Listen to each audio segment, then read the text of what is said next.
Para Steve, todos los días comienzan de la misma manera. Él abre sus ojos incluso si no quiere hacerlo, y antes de que pueda lograrlo, siempre escucha su voz. Rosa, el día de hoy, está siendo bastante amable con Steve. Ella espera que él no se dé cuenta, tiene la esperanza de que se olvide.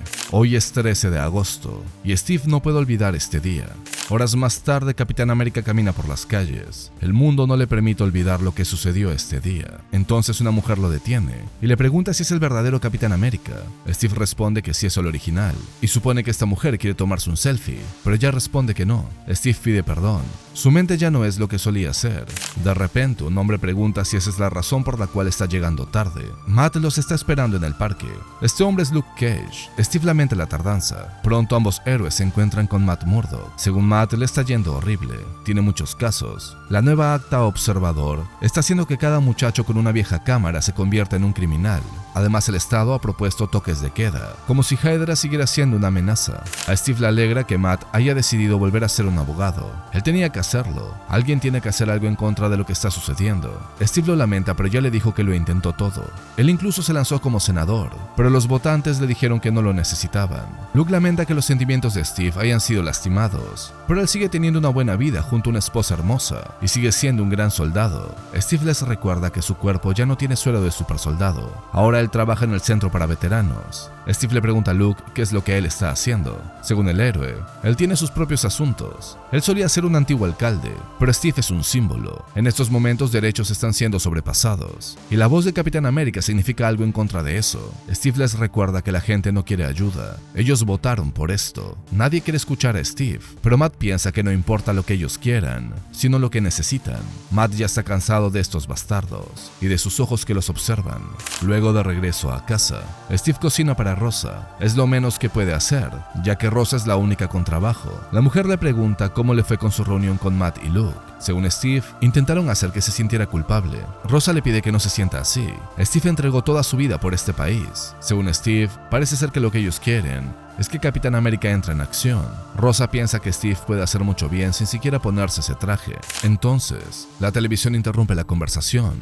En ella están anunciando un documental, donde supuestamente van a contar la verdadera historia de Johann Schmidt. Él realmente no era un villano, no era la mano derecha de Hitler. Quería derrocar a Hitler. A Steve le amarga esta publicidad. Todas son mentiras. Johann quería derrocar a Hitler para tomar su puesto. Él quería dirigir a los nazis. Rosa le pide a Steve que no se enoje.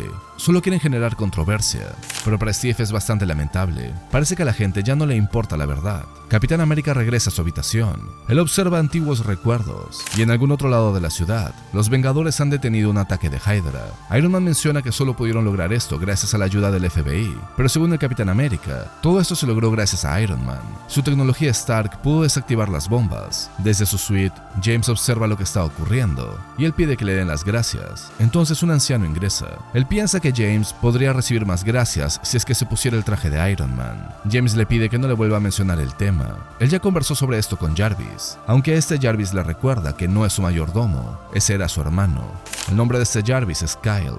James le pide que no piense mal. Eddie era mucho más que un mayordomo. Kyle lo sabe, pero lo que también sabe es que no le gustaría ver a James de esta manera. Además, acaba de escuchar sobre el presidente. Necesita que James cree nueva tecnología de armadura. Después de todo, Latveria está aumentando sus fuerzas en el borde de Hungría. James menciona que justo hizo eso. Ya no tiene nada más que agregarle a esas armaduras. Kyle le recomienda que vaya entonces hacia la balsa. Allí podrá obtener nuevas ideas. James le pregunta si tiene otra cosa que decirle. Y según Kyle, puede ser que James tenga que hablar con un viejo amigo. Luego, Steve ha logrado conseguir una entrevista en televisión, pero James también ha sido advertido de esto, y él aparece sorprendiendo a Steve. Hace mucho tiempo que no veía a su tío. De inmediato la entrevista comienza. La periodista quiere conversar sobre el documental sobre Johann Schmidt. Para eso ha traído a Steve Rogers y a James Stark. James está algo molesto. No le gusta que este anciano quiera acabar con la libre expresión. Steve ha mostrado su descontento con el documental. James piensa que todo esto se debe a que su legado va a ser manchado. Steve desmiente a Jimmy. Red Skull era un monstruo. Buenos hombres y mujeres murieron tratando de detenerlo. El documental que están produciendo es terrible. Es una bofetada en contra de sus héroes. A James le parece bastante graciosa esa palabra. Tal vez si Steve sigue usándola, las personas van a creer en ellos. Pero Steve se pregunta cuándo alguien deja de ser un héroe. Tanto Steve como el padre de James pintaron el mundo de blanco y negro. héroes y villanos, pero eso le dio a luz al día H, el Día de los Héroes, una tragedia nacional. Steve no quiere hablar sobre eso, pero la entrevistadora insiste. Cientos de héroes fueron asesinados en Boston, y fue en ese momento que el mundo despertó y se dieron cuenta de que no hay línea entre los héroes y los villanos. Ambos bandos causaban destrucción. Muchos de los muertos fueron causados por Bruce Banner, y él era un miembro fundador de los Vengadores. Steve ya explicó lo que sucedió ese día. El culpable fue Ultron. Él aumentó el poder de los villanos y tomó control sobre Banner. A James no le sorprende que mencionen a Ultron, una inteligencia artificial creada por otro Vengador, el Dr. Hank Pym. James le pregunta a Steve cómo es que pueden creerle sobre todo lo que dice en contra del Cráneo Rojo, sobre todo cuando Steve no sabe cómo se ve un héroe. Steve enfurece. Él sabe cómo se ve un héroe. Se ven como el padre y la madre de James. Steve decide terminar la entrevista. No va a permitir que abran viejas heridas solo por rating, pero en retrospectiva Steve sabe que no debió haber hecho esto. James es igual a sus padres. Tanto a Steve como a Janet les encantaba buscar peleas, pero James solo es un muchacho, escondido en un castillo en el cielo. Cuando Steve tenía su edad, estaba en las trincheras enemigas. Los recuerdos del Día de los Héroes vuelven a la mente de Steve. Él sabe que junto a Tony debieron ser más inteligentes. Capitán América intenta calmarse, pero su corazón se agita. Ahora que ya no tiene el suero de supersoldado, su corazón no puede soportarlo. Él recuerda el pasado. Natasha y los demás Vengadores se alistaban. Según Tony, todas sus identidades secretas habían sido publicadas. Sus seres queridos habían sido emboscados, y los villanos responsables habían sido aumentados. Una vez que Steve y los demás llegaron al campo de batalla, parecía que una bomba hubiera explotado. En los escombros, Capitán América encontró a Spider-Man, gravemente herido. Él se encargó de salvar a su tía May, y le pedía a Steve que se asegurara de que estuviera bien, y de que nadie olvidara su identidad. Peter intentó decirle su nombre, pero falleció en el intento. Para Capitán América, este muchacho siempre sería Spider-Man, y Spider-Man era el mejor de todos ellos. En el presente, Steve trata de controlarse, hasta que la policía le pide que se apresure. Muy pronto va a empezar el toque de queda, y si está en las calles para cuando empiece, va a terminar en la cárcel. Steve pide perdón y luego parte. A esta hora el tren ni siquiera está funcionando.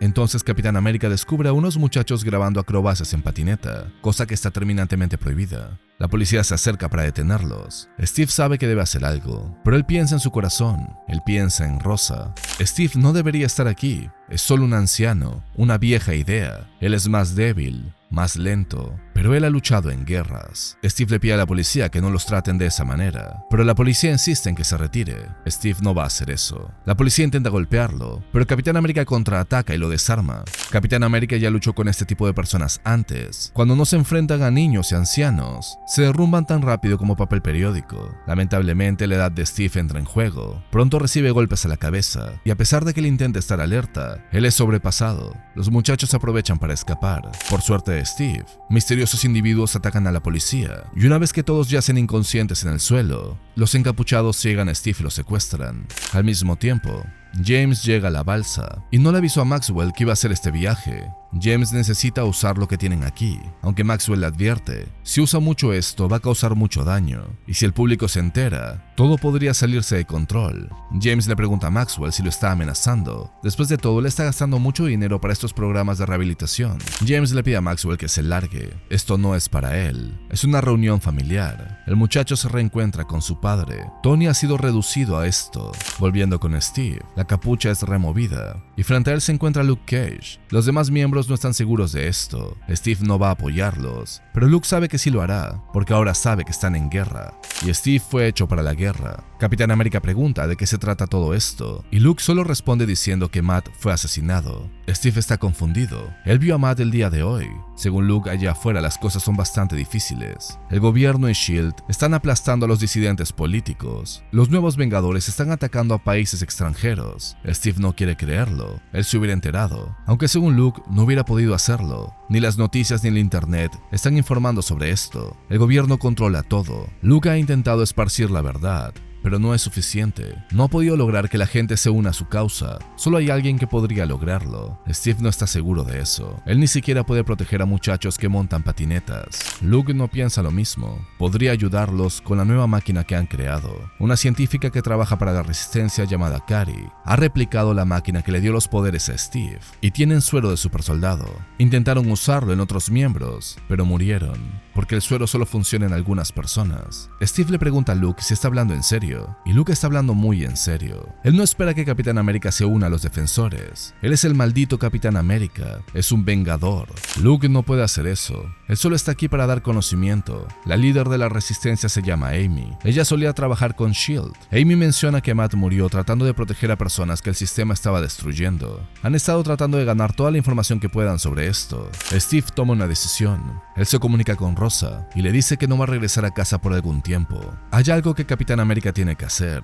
Sus ojos ahora están abiertos y con suerte los ojos de muchos más se van a abrir, pero no puede hacerlo solo. Steve va a tener que reclutar a los Vengadores.